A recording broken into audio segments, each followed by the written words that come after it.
মিথ্যাচার অপপ্রচার দিয়ে রাজনৈতিক সংস্কৃতি গড়ে উঠতে পারে না। সরকার যথেষ্ট সহনশীল, তাই রাজনৈতিক সংস্কৃতি গড়ে তোলার ক্ষেত্রে সব দল মতের সবাইকে ঐক্যবদ্ধ হওয়ার আহ্বান জানিয়েছেন প্রধানমন্ত্রীর উপদেষ্টা মাহদি আমিন। সমাজ কল্যাণ প্রতিমন্ত্রী ফারজানা শারমিন বলেন, বিরোধী রাজনৈতিক দলের নেতাদের সম্পদ এবং জানমালের নিরাপত্তা নিশ্চিত করেছে সরকার।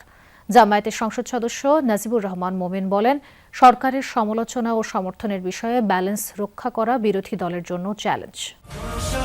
৪৫ বছর ধরে কোটি মানুষের আস্থায় পাইপের বস আরএফএল পাইপ।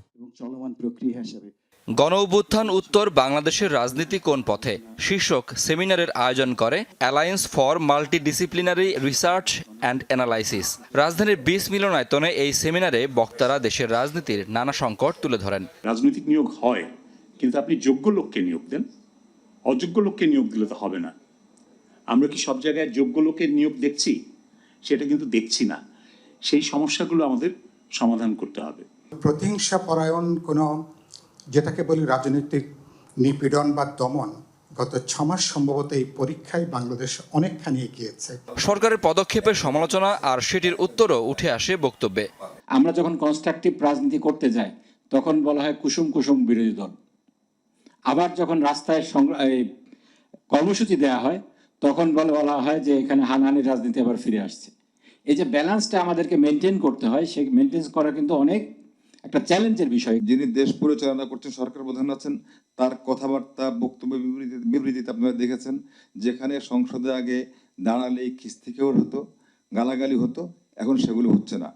রাজনৈতিক আদর্শের বাইরে দেশের প্রশ্নে সবাইকে এক থাকার আহ্বান জানান উপদেষ্টা প্রতিমন্ত্রী। মিথ্যাচার কিংবা চরিত্র হনন এটা কিন্তু গণতান্ত্রিক আকাঙ্ক্ষা না।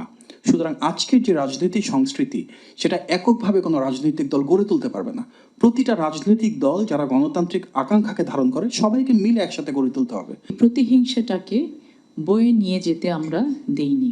আমরা তাদের ঘরবাড়ি পাহারা দিয়েছি, আমরা পাল্টা ওই লক্ষ লক্ষ মামলার দিকে যাইনি, এগুলো কোনো কিছু করিনি। শুধুমাত্র বিরোধিতার জন্য রাজনৈতিক বিরোধিতার সংস্কৃতি থেকে বেরিয়ে আসার আহ্বান সরকারের প্রতিমন্ত্রী উপদেষ্টার। শাকিল হাসান, যমুনা নিউজ, ঢাকা।